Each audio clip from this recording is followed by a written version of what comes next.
Voilà, bonjour encore à ceux que je n'ai pas eu la joie de saluer aujourd'hui ou pendant tout ce congrès peut-être. Nous avons donc ensemble maintenant cette séance de clôture qui est un peu moins solennelle que la session d'ouverture au Parlement. On est un peu entre nous ici. Et demi-heure pour deux choses.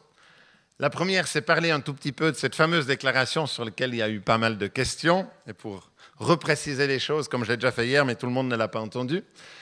Et ensuite, en gros, 2 quarts d'heure pour ça, 1 quart d'heure pour cette déclaration, même pas peut-être, et puis 1 quart d'heure de petits mots d'envoi et d'exhortation finale. Tout d'abord, cette déclaration, son histoire, vous l'avez donc tous eu hier, elle a été distribuée. C'est simplement dire que dans le comité d'organisation, donc qui représentait les 20 partenaires, je ressouligne que ce n'est pas le congrès du CPDH, ça a été à l'initiative du CPDH, mais c'est un congrès qui a pu être porté largement par 20 partenaires d'une manière générale, mais 4 ou 5 plus engagés régulièrement pour les séances de préparation.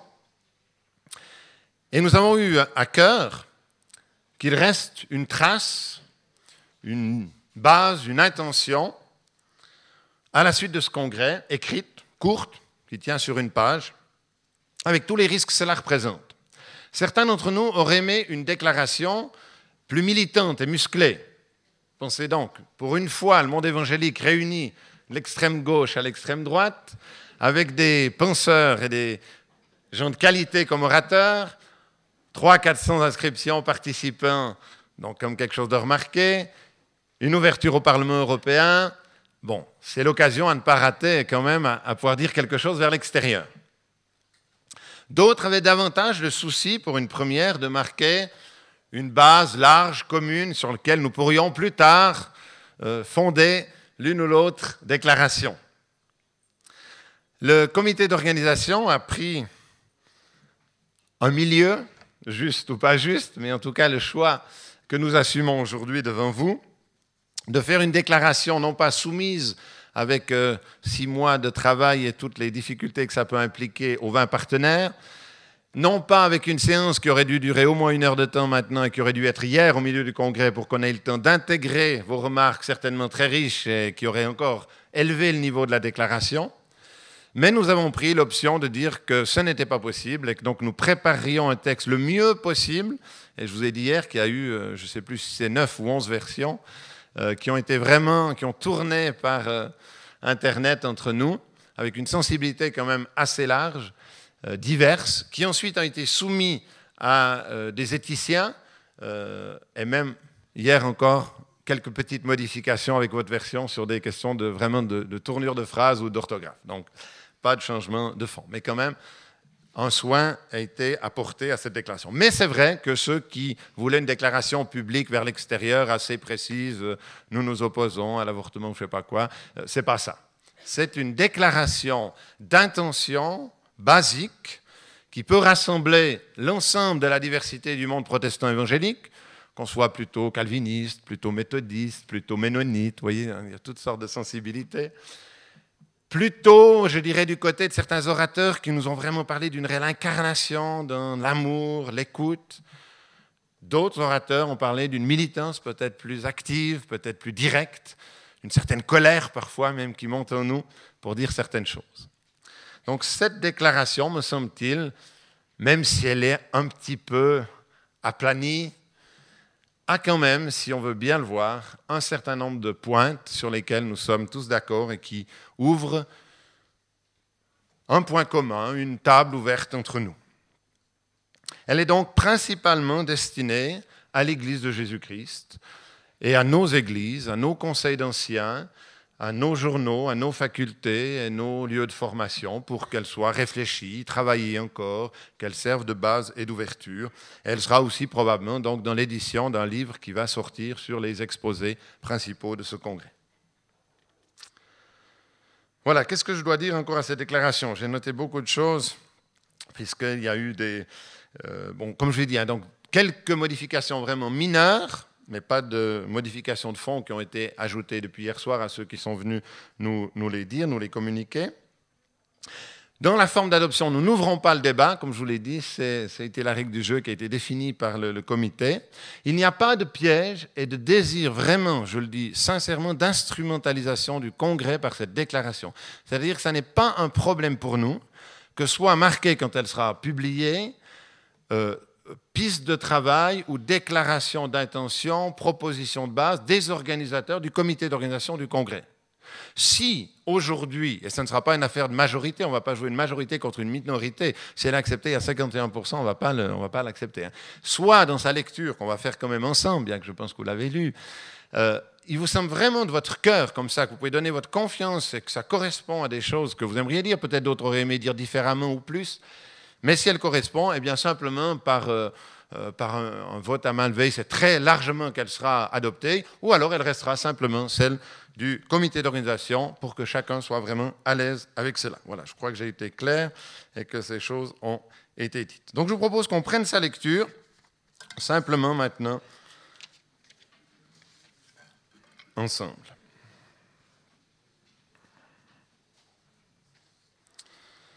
Pour une éthique chrétienne. Alors cette première phrase sera la seule qui sera changée si elle n'est pas adoptée au milieu de nous, c'est-à-dire que nous ne laisserons pas, nous chrétiens protestants évangéliques venus comme si c'était celle des congressistes, là on mettra l'équipe d'organisation du premier congrès, voilà. Et autrement, ça sera donc nous chrétiens protestants évangéliques venus de l'Europe francophone pour ce premier congrès européen d'éthique, conscients des enjeux de notre société et de notre responsabilité, voulons rappeler la nécessité d'être plus conséquents et plus cohérents dans notre façon de vivre l'Évangile. Les évolutions de notre société nous ont laissé trop souvent en retrait, alors qu'elles appellent de notre part un réel engagement. Il en va de la dignité et de la liberté de l'homme. Une petite modification ici, simplement en conséquence, nous réaffirmons les points suivants. Un projet pour l'humanité. Nous croyons que Dieu, le Créateur, appelle dans la Bible chaque être humain à entrer en relation avec lui et à mettre pour cela sa confiance en Jésus-Christ. Dans ce cadre, qui induit un changement radical de vie, Dieu donne des lignes directrices et des repères pour une relation harmonieuse avec lui et avec les autres, pour nous orienter dans le monde et pour partager la bonne nouvelle de son amour. Ces repères ne sont pas une atteinte à la liberté de l'homme, ils ont leur sens dans le projet de Dieu pour l'humanité. Éthique et solidarité. L'éthique chrétienne est un travail de discernement et de recherche de la volonté de Dieu pour guider nos vies personnelles, familiales et sociales. Cette éthique s'enracine dans notre lecture de la Bible que nous considérons comme normative dans les différents domaines de la vie. Elle s'inspire en particulier de textes comme le Décalogue, qui proscrit le mensonge, l'adultère, l'idolâtrie, le meurtre ou le vol. Elle s'inspire aussi de nombreuses exhortations bibliques invitant à s'occuper des exclus et des faibles, exhortations vécues et exprimées de façon radicale par le Christ lui-même. Cette éthique est donc pertinente pour les évolutions de la société, y compris pour le développement des sciences et des techniques, de la géopolitique et de la pensée. Nous nous associons aux efforts de ceux qui ont à cœur d'organiser la vie en société selon la justice et la paix, en luttant contre toute forme d'atteinte à la dignité de l'homme, induite par les évolutions économiques, les migrations, l'exploitation, l'oppression, la violence, les discriminations, la débauche, la destruction de la vie humaine et de la création. Enfin, éthique, obéissance et liberté. L'éthique chrétienne n'aboutit pas à une morale toute faite qu'il suffirait d'inscrire dans une législation. Nous voulons plutôt informer, expliquer et témoigner que le message essentiel de la Bible consiste en l'amour que Dieu a manifesté à l'humanité en Jésus-Christ. L'éthique chrétienne dans l'obéissance à la parole de Dieu est la source de la vraie liberté. En nous aidant à comprendre l'amour de Dieu, l'éthique nous garde aussi des contrefaçons de l'amour. Elle nous invite au discernement et à la responsabilité en nous montrant que l'amour est affaire non seulement de sentiments, mais aussi de volonté et d'action. Sa première exigence est le respect absolu de Dieu et de sa parole, et aussi le respect auquel, dès sa conception, chaque être humain a droit en tant que créature faite à l'image de Dieu. Un avenir et une espérance. Là aussi, une petite modification pour ceux, j'ai vu que la nouvelle version a été distribuée à quelques-uns d'entre nous. Et si vous avez l'ancienne version, il y a une petite modification. Dans un monde complexe et changeant, c'est le professeur Blocher qui nous a fait remarquer que même si nous ne voulions pas être très, très, très pointus dans cette déclaration, où le futur peut sembler incertain, semblait vraiment quelque chose de trop nuancé. Dans un monde complexe et changeant, nous voulons rechercher le bien commun de la cité. Nous voulons veiller à ce que notre vie donne un meilleur reflet de l'amour que Dieu a manifesté envers l'humanité. Dans la perspective de la Bible, nous voulons rechercher avec humilité et conviction une participation active à la réflexion à divers niveaux afin de proposer des orientations et des engagements qui soient pour l'humanité porteurs d'avenir et d'espérance. Voilà, donc juste quelques commentaires. C'est que personnellement, j'ai été encouragé. Nous n'avions pas tous les textes des intervenants avant d'avoir rédigé cette déclaration, mais il me semble quand même que nous retrouvons beaucoup de points qui nous ont été dits au fil de ces journées. Un des points qui me semblait un tout petit peu répétitif dans la dernière version, c'était le mot « l'amour de Dieu ». Est-ce qu'on n'est pas un tout petit peu quand même trop pastoral et trop prédicant sur cette déclaration ? Il revient 5 ou 6 fois, le mot « amour de Dieu ». Et finalement, il me semble que ça correspond à une intention du Saint-Esprit au fil de ces journées, où c'est le souci d'incarnation de cet amour de Dieu, de cette cohérence, d'abord de le vivre, avec cette parole qui a été dite, les lois, c'est bien, elles peuvent changer, elles peuvent être corrigées, mais c'est d'abord les enjeux de la vivre et de qui sera en place, comme chacun d'entre nous, en place pas seulement élu, mais aussi comme citoyen, pour la vivre, et vivre ce témoignage d'amour de Dieu. Voilà. Est-ce que vous avez le sentiment, on va faire comme ça un petit test quand même, hein. Qui peut comme ça dire, je suis d'accord que cette déclaration aussi porte mon nom en quelque sorte, c'est-à-dire qu'elle soit celui des participants à ce congrès. Vous pouvez juste vous manifester comme ça en levant la main. Bon, il me semble vraiment là qu'on peut parler, si ce n'est pas d'unanimité, de très très large accord. Donc je vous propose, si c'est la chose qu'on peut faire spontanément, c'est 2 choses. C'est de pouvoir prier et puis quand même d'applaudir le Seigneur. Mais bon, cette déclaration pour l'adoption formelle. Est-ce que vous êtes d'accord avec ça? Oui, ça joue. Jean-Pierre, tu veux venir? Et puis tu pries tout à l'heure. Et puis donc je vous propose au congrès, aux participants qui souscrivent à cette déclaration de bien vouloir le manifester par un applaudissement.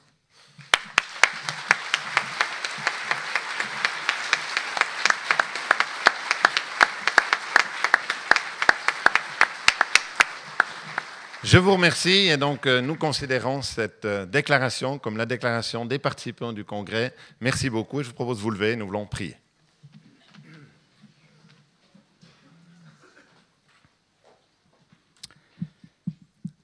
Père Céleste, nous te confions cette déclaration qui n'est qu'une expression, pas imparfaite, mais la meilleure que nous croyons pouvoir faire pour l'instant, de ta volonté pour nous, pour ton Église, pour ton peuple, pour les chrétiens dispersés dans la société et pour la société. Et nous te demandons, Seigneur, de faire pénétrer en nous par l'Esprit qui est le tien, la volonté de la mettre en application, la compréhension toujours plus profonde des implications de ta venue dans le monde, de ta rédemption pour l'humanité et du bien commun pour la cité dans laquelle nous sommes.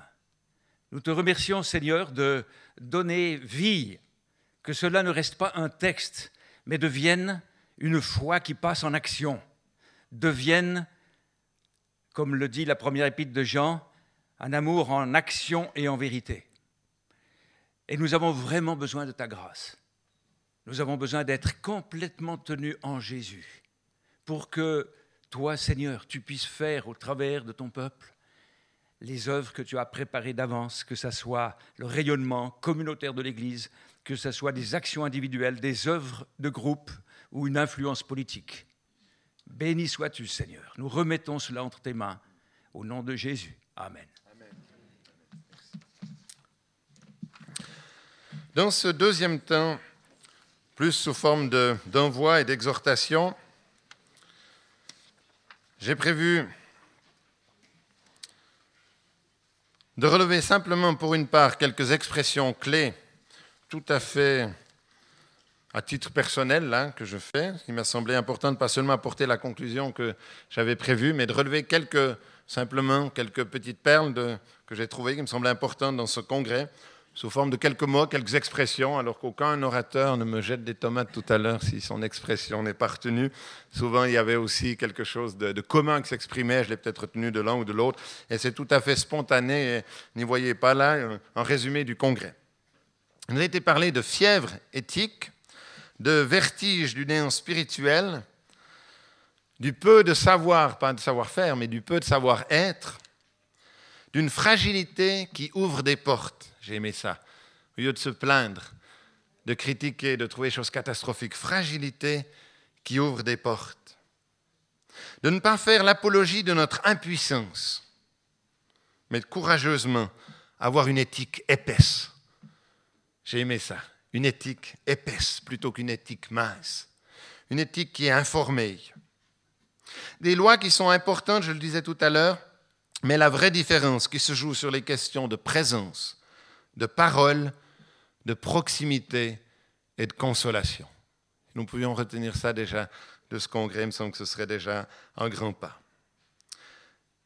Et Jean-Paul II l'a dit, bon, il n'était pas au congrès, hein, rassurez-vous, Jean-Paul II l'a dit, mais un de nos orateurs du congrès l'a dit aussi, je crois que c'était Neil Blow, n'ayez pas peur, il faut le redire quand même, et un de nos orateurs l'a dit, on peut le prendre pour nous. Le Seigneur se lève contre l'arbitraire.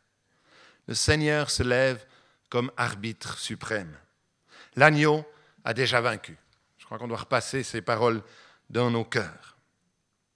Enfin, une chose qui est revenue plusieurs fois par nos orateurs tout au long du congrès, cette tentative humaine de désirer maîtriser la vie plutôt que de reconnaître le maître de la vie.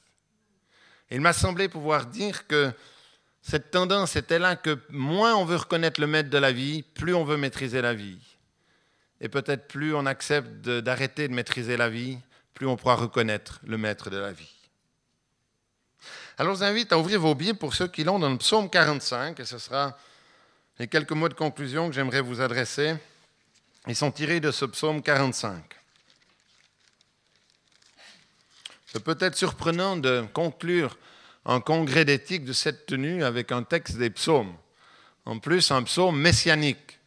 Et ouh là là là là, une perspective messianique des militants, ça c'est dangereux.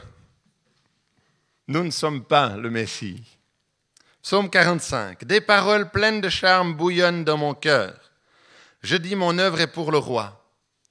Que ma langue soit comme la plume d'un habile écrivain. Tu es le plus beau des fils de l'homme. La grâce est répandue sur tes lèvres. C'est pourquoi Dieu t'a béni pour toujours.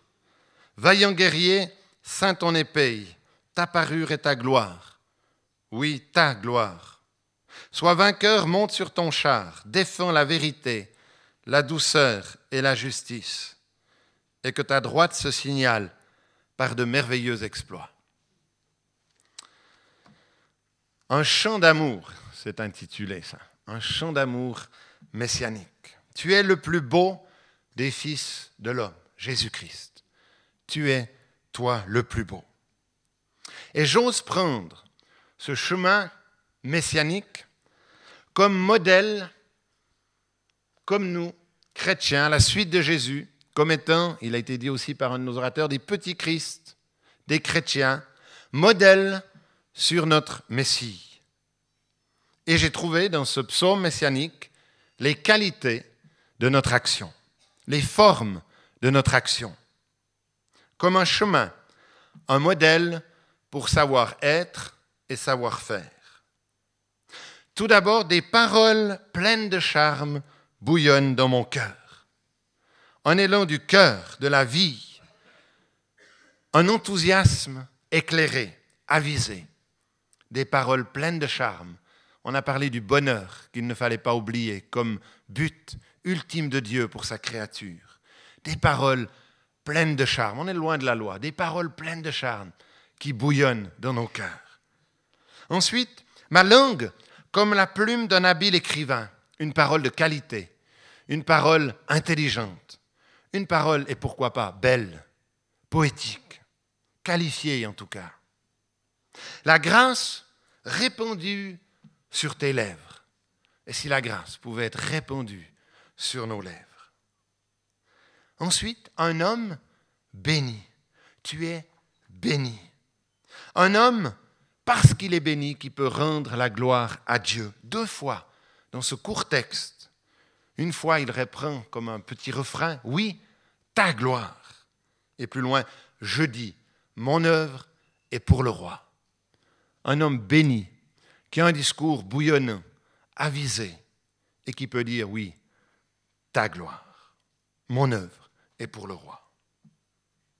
Et on arrive alors au point le plus difficile de ce psaume et de notre combat, je crois. Là aussi où on pourrait se déchirer. Vaillant guerrier, ceins ton épée, militant, IVG, où es-tu? Réveille-toi. Non, ta parole d'amour seulement, où en es-tu? Sois vainqueur. Ou bien dois-tu vivre cette incarnation qui descend jusqu'à la mort de la croix sans réponse parfois auprès de celui qui meurt sans solution? Est-ce une militance intégriste à redouter, une croisade? Ceins ton épée, monte sur ton char, un fanatisme religieux inquiétant? Non. Voici l'ordre de mission très clair. Défends la vérité, la douceur et la justice. Comment parler de fanatisme dangereux si nous sommes saints d'une parole de vérité, certes, mais de douceur et de justice? On trouve pour certains la liberté que nous pouvons nous prendre pour la vérité et reconnaître comme vérité. Celui qui connaîtra la vérité sera dans la liberté. La douceur comme vraie fraternité et comme égalité, une vraie justice. Au risque de me mettre mal avec Georgina Dufoy qui nous a proposé égalité, liberté, fraternité, je propose vérité, douceur et justice. Et comme rappel d'attitude du cœur, avec grâce, bienveillance, bouillonnement, beauté, bénédiction, qualité, persévérance, détermination courageuse. Tout cela à la gloire de Dieu. Notre œuvre est pour le roi. Amen.